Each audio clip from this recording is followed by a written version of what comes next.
Hello, you're on to Nigeria now on Equa Television, where we keep you updated with the happenings in the country. We have quite a number of stories we would love to discuss, and we hope you can be part of it by joining us via Facebook and YouTube. Drop your comment, your views on any of the issues we will be discussing this afternoon. I am Sarah Elisha, and I'm doing the program alongside Rachel. Good afternoon, Good afternoon, Rachel. How are you doing? I'm fine. How about you? I'm doing fabulous. Thank you so much. We have a number of things we'd love to discuss, most especially the issue of security. We cannot overemphasize the importance of, saying something and saying something. And here we're saying the governor of Zamfara State is seeking for support from the president concerning the issues that are happening in Zamfara. We will recall that Zamfara is one of those states in the corner that have been affected and battered by insecurity. We're going to talk about banditry, according to the way they call it, terrorism, and all of that. Zamfara have actually had their fair share of this issue, and we're seeing that it is getting out of hand, despite the fact that we will recall earlier this year, the governor of that state actually had this new state policing that he had in the state, just in a way to be able to curtail the issues that are happening. But it seems when it comes to insecurity, you can never have more than enough security body there.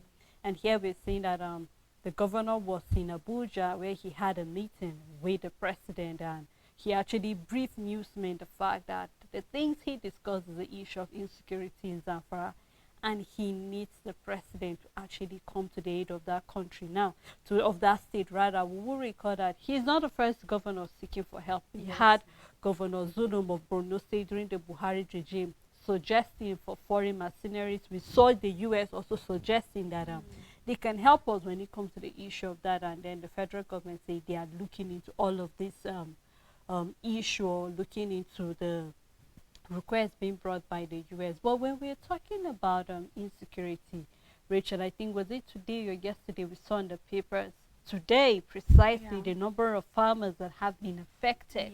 And then it took us down from as far as 2018 or even before, down till the first quarter of this year. We're seeing that just the first quarter of this year, I think we lost over 163 farmers or so. So you can see that when you talk about insecurity, there's no state in Nigeria that can come out and tell you we are free when it comes to the issue of insecurity. Today, I mean, by the next, presently right now, we are having the burial of our slave soldiers that is going on presently right now in Abuja. So when it comes to insecurity, even the security men are not left out, because they're also taking out Rachel. So now it seems like what can be done, because the federal government as well seems as if this insecurity has overpowered them.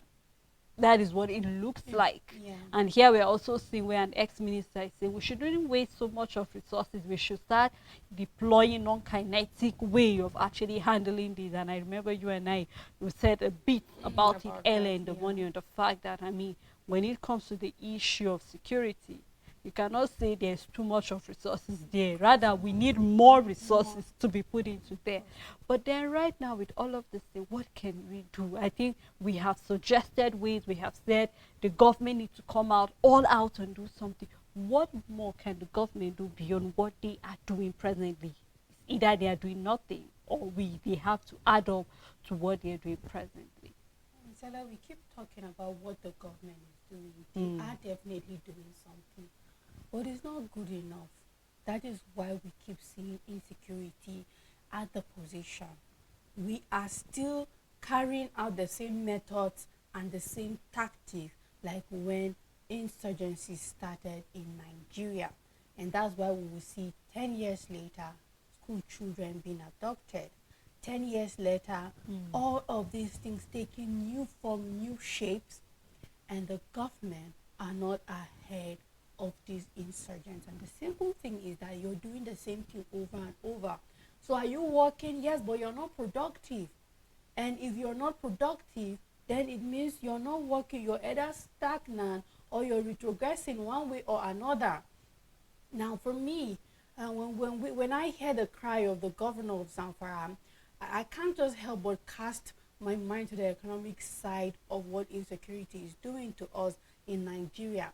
Because whether we like it or not, every region attracts a different kind of investors depending on the resources available and what that region, state, geographical area have that is special to it. And I can imagine what is it that we are losing at Zamfara, and we are seeing the killing of farmers left, right, center, and all of these things. And of course, there is need for intervention from the president. And we keep saying is that I believe that one of the major reason behind the slow way of approaching the whole issue is what we used to refer as insecurity in the country, bandits, herdsmen, and all of that. Now, will it be difficult to put them or categorize them as terrorists? Of course, because there haven't been a name for them. They haven't come out as an organized group with a leader and structure and all of that. It makes it difficult. But at the same time, there was a statement on the papers this morning from the president that we should treat them as terrorists. Now, what I am waiting for is the treatment as terrorists to go to these bandits and whoever are the people behind the problem in Zamfara and every other state that have been in that siege, Benue, Plateau, by these different people taking different forms and shape. Now I want to believe that one of the number one way is to, first of all, are there people under the captivity of these bandits? Free them. When we are able to achieve some kind of success in people that are under their custody so that they will not use them as human shield, then you can go in there and sweep them out and do the needful. And even if Zamfara has state police, as long as they are not fully equipped, they are just more like a state-endorsed vigilante. When we know when it comes to vigilante, they are more private. They are not a state thing. You register as a vigilante group. You have an area that needs you. They call for your services and all of that. That's just it. State police will just be a state licensed vigilante. But as far as I'm concerned, we still need them because now, if effectively doing their work, they can serve as a watchdog closer to the people and being able to alert. It's simple. You don't have the capacity to go out there and find these bandits, but you have the capacity to report strange activities. For example, pupils were kidnapped in Kaduna and were found in Zamfara.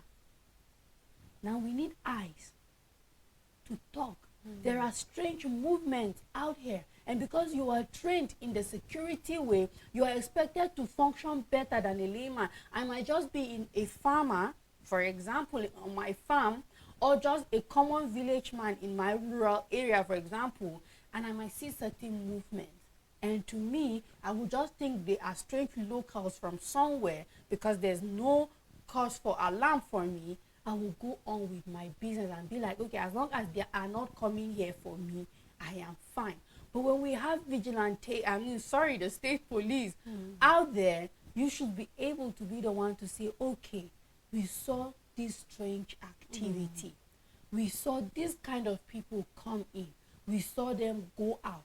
I want to believe that there are certain people living in this certain place that could be, affiliated, a syndicate to one or two or this because we don't understand their activity and so on and so forth. I believe that this is the capacity that they can effectively serve in them before the states will eventually go to the level where they can finance them to operate at a better level and then at a higher level of securing the lives and property of people. But I believe that the president stepping in is as the commander-in-chief of the armed forces is giving the kind of order that will warrant these bandits to be treated as terrorists. If you mean business of them being treated as terrorists, then you give that command and let the army in full force go to Zamfara state and then do the needful because yes, they need help and other states do need this help. But it feels like it's at the peak in Zamfara and then let them get all the help that they need at the moment.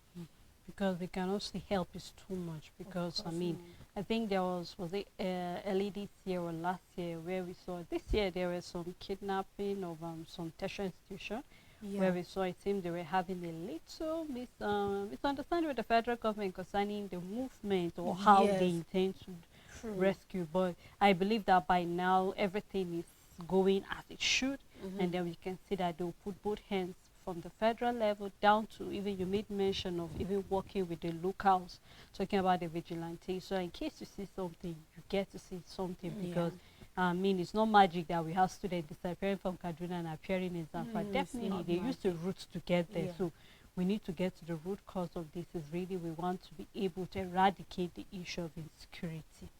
Now, again, still talking about the issue of security. Here we are having the former President Obasanjo stating the fact that the youth should be engaged in agribusiness because he believed that the reason why we are having this increase of banditry, terrorism, and all of that is because the number of youths are unemployed. And so definitely when you're unemployed, an idle man is the devil's workshop. So you tend to get involved in all manner of things that you shouldn't be. And he said he's proud to be called a mad agri man because when it comes to agriculture, he's a mad human being for that.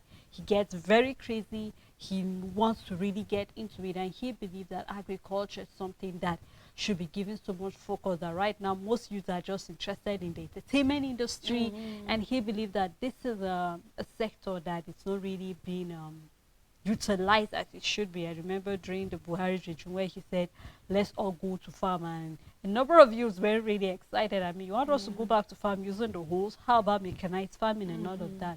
But we also saw this present president making the fact that he wants to get into agriculture that we can be able to even, you know, instead of importing, we can actually export some of our agri product. And we keep emphasizing it's not about exporting, but let it be finished goods because that is where the money is. And here we're seeing the former president mentioning that, you know, we should have the youth in the agri and then giving them a loan that at least should be interest-free or so that they will be able to do something about that. And I think it's commendable because, I mean, just like we see, this is a sector that we've not been giving it the needed attention that it needs, because if it was given, imagine, Rachel, we have all the machines that we need, tractors are available, everything that you need is available. I mean, we'll not be suffering the way we are. I mean, you and I were seeing the statistics of how much we spend just for agri products alone. And so I believe that this is the angle the former president is coming from, in, you know, so that we can have the federal government engaging the youth. I mean, we saw how much central bank have increased the interest rate. That means that there will be cut off job and all of that. So I think this is something the federal government really needs to pay attention to and also give it the listening ear it needs. So I love agriculture, and I know that no matter what, 5 years from now, 10 years from now, I'll be into one agri sector or another, be it livestock, be it plant. I know most especially livestock because I love growing animals. Like, there's just fun in feeding them, rather rearing animals, not growing them, rearing animals and then feeding them. There's just that joy giving them water and corn every day, and then you see 1 week later they've grown big and they are waiting for you to come and feed them and all of that, be it whatsoever livestock. And then there are also certain plants that I find fascinating. I know that personally, as a Nigerian youth, I am looking forward to going into agriculture. It's not going to be far from now, definitely. And along with that, I'd like to say for sure, Nigerian youth should go into agriculture. However, I want to see something first from the government, and that is creating a market. Now, whether we like it or not, there's competition in agriculture. True. And no matter how easy we make it and say, you know what, go into agriculture, there is competition in agriculture, most especially in the marketplace. You need a middleman sometimes, because as the farmer taking your product to the market directly, you're most likely not going to sell. You need a middleman. And sometimes farmers get exploited by their middlemen. True. You can end up selling a middleman will refuse to say, I'm buying your bag of potatoes, for example, for 5,000 naira. And when they take it to retail, to those in the market that will now sell it to consumers directly, they will sell that bag at 20,000, for instance. Now, by saying let the government create a market, is that imagine if all of us decide now to go into agriculture. For some reason, we decide to start poultry and all of that. Even now that there is need for more farmers, there's competition. How sure are we that when the number increase, let's not forget that we have over 30% of Nigerians as farmers. True. Be it just for your consumption or just for out there, and that's a very large population. The only problem is that we are just still at the substantial level of farming. Let them create a market, and this is where I feel the government can create a market, where if I decide to say, okay, you know what, I am going to start doing tomatoes regardless of the competition out there, the government have created a market for me, and this is how I feel the market will come into place. Industrialization. Imagine if, okay, we are on the plateau, for example, and the government, the plateau, we grow tomato and all the things that grow here, and then there is a tomato paste company owned by the Plateau State government, for example, that gives room for farmers to keep taking their produce and making it easy, because now there is a market where I can go directly and sell without the worry of the competition out there and the exploitation from my middleman. And it gives room for everybody to be sure that they are going to sell. Except if we are going into farming rare crops or rare vegetables and all of that, and that is also difficult because it is expensive to start such. So I will need a higher capital to go in. And secondly, only few people consume those rare things and all of that. But if I'm most likely going to see profit within a short period of time, I have to go into farming what people are already doing. And there's competition out there in the market. So either way, there are things that should be placed in front. And either whatever kind of type of farming is still dirty. But I'm looking forward to, okay, yes, let's go into farming. What are the new farming methods that the government is going to bring to the youth that will make us do it? You understand? We sit down, 5 of us, and we come up and we say, okay, in the next 2 years, we are going to have a cooperative. We add up money consistently for 5 good years and say, we are going to greenhouse farming. Now, no matter how much we come up with, it's still not going to be enough. We meet the government and we say, we want to go into this kind of farming. This is what it is. This is what it is. We have this amount, for example, and then this is what it will yield between a short period of time. Even if we come up with that at the other end, is there the government down there to aid and all of that. So there's so much that needs to be put in place. As beautiful, as good as it might be, there are people losing out there when it comes to agriculture and don't even know how to start without being exploited and losing their resources. And these are all the things, the modalities that need to put in place to make, because some of the things that the past president Olusegun Obasanjo said was that they need to make it attractive.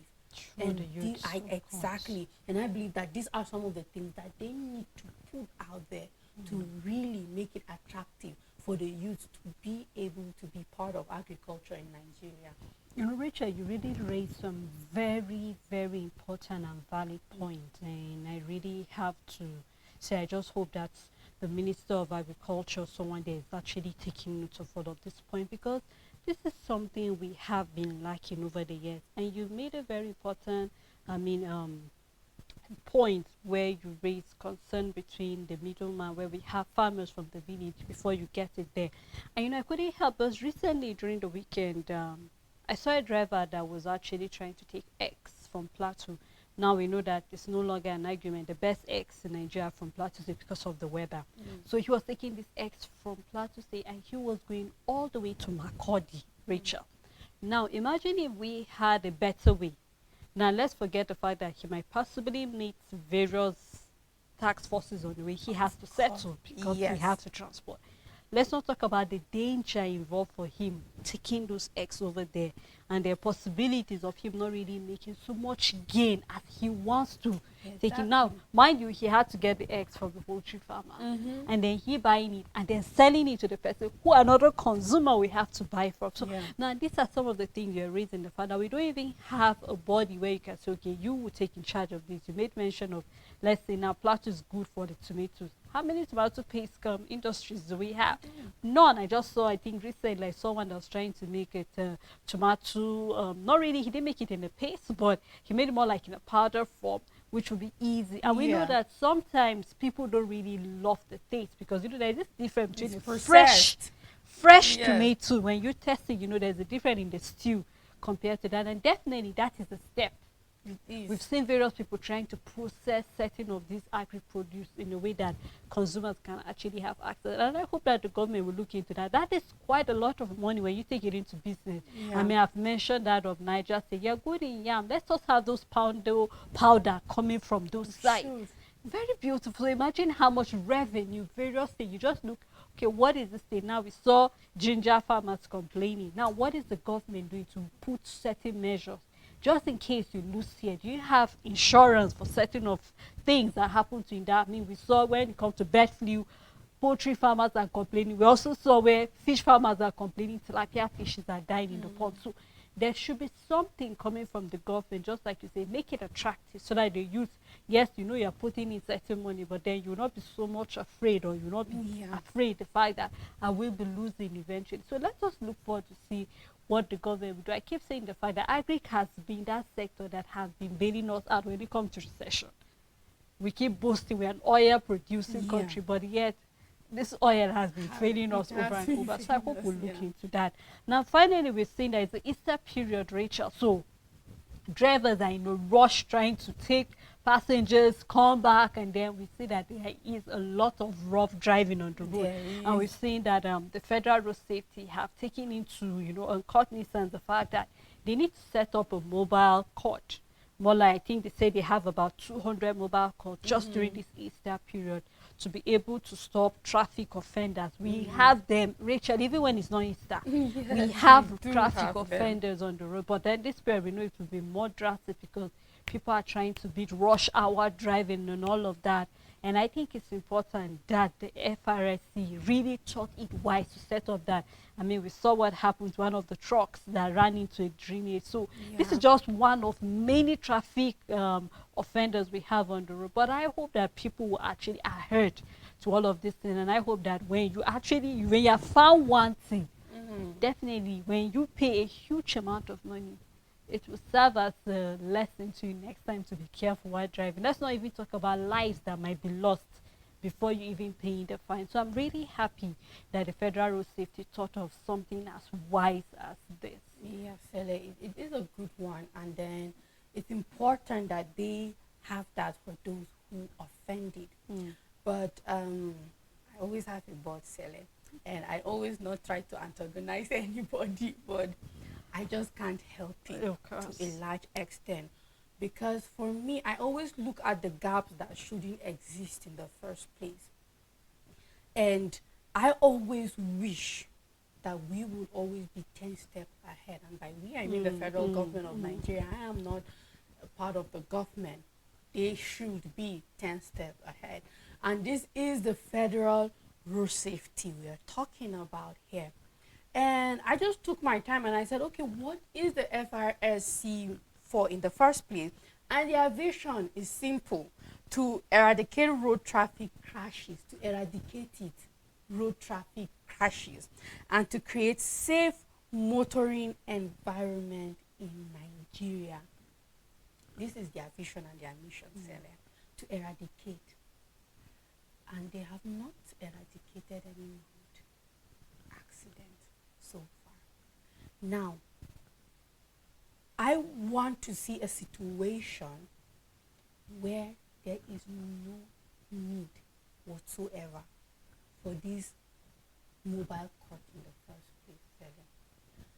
Your business is the federal roads, precisely the activities that happen there. that is. We see them within our metropolitan areas and all of that. But your major is the highway, those federal roads, those roads linking one state to another. Now, where do you start eradicating road crash? It's from where the cars are leaving the terminals. And I hope, although I've been to many terminals, and I've never seen the FIRC office in government terminals, where we know for sure this terminal, be it private or owned, is by it's monitored by the FRSC. Now, this is what I'm saying. When there are terminals owned by private or this thing, one of the number one cause of accidents on the road is speed. It means that one of your regulation as the FRSC is to make sure that every car moving on the highway by fire, by force, adhere to speed limits. So you go to these travel agencies and companies that have a terminal and make sure every car operating there has speed limits, so that you don't even have time going to put speed kills on the road. Now, I know we don't have time, so let me rush this. But do we see them as those terminals? Checking the brakes before the cars move, making sure that these cars in this travel agency have been serviced for the year 2024 before they start their job. This is supposed to be your regulation, because these cars will be on the federal road. Then if there are even people that you are looking out to catch on the federal road, it's not those cars that you've gone to their offices and have made sure that they are safe for the road, but those private ones that don't want to join any this thing, and they're just out there parking people on the road and going. Those should be the people you're even hunting on the road, because you know that there are certified safe terminals and travel agents that you've made it safe for people, and we even need to see something like FIRC approved. You understand, Celeb? And then moving forward to monitoring, there are over 100 road signs, and I can count that I don't see them. I don't see them. We don't see such, because you don't have to be there to keep people safe. What are you doing about enlightening people about roadside, what to do here, what not to do, and all of that? So yes, the court are okay, but I just always want to see us 10 steps forward, that we don't even need this court. It's important that, because there will always be people that will want to, but why are we not 10 steps ahead to stop even certain things from existing in the first place? And honestly, this is just where I am hoping to see there's so much work to be done, and I just hope that we will actually do our work in this country. Yeah, Rachel really highlighted a very important point. Now, we know over the years, I mean, this is one of the most difficult jobs. Federal road safety is the most difficult, because you deal with different people on a daily basis, and you just can't help it. And then sometimes when I'm traveling on this federal road, I just can't help but pity this federal road safety, because people are always people. You see somebody, immediately they side the federal. Let's not even go federal road, Rachel, our normal state roads. The moment you side them, maybe as a keke driver, you were having to just tell the passenger, please drop, start trekking, and then we'll meet by, for example, Hill Station Junction, because we know by then we must have passed federal road safety and all of that. So I'm coming from that point, regardless, just like you said, regardless of whether they are there or not. The reason why we're having them here is because people just fail to adhere to their responsibility. You meet the police on the road, you meet the VI, you still meet the federal road safety, and people will always be people. So just like you said, this code is actually important, but we hope that those little things that will actually help people. I do see some of these road signs, but it's just that we fail to read them. We don't know where they say the one way.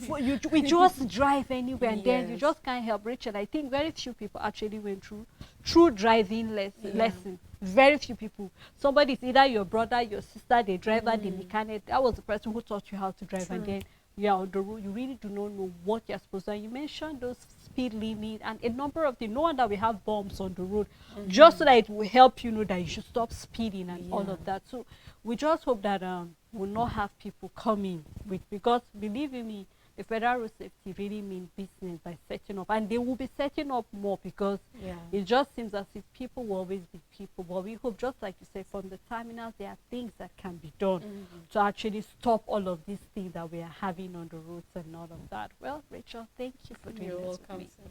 And also thank you to our viewers. Thank you to our supporters and also the crew members for making this program a success. Until we come your way tomorrow, please have a great day ahead.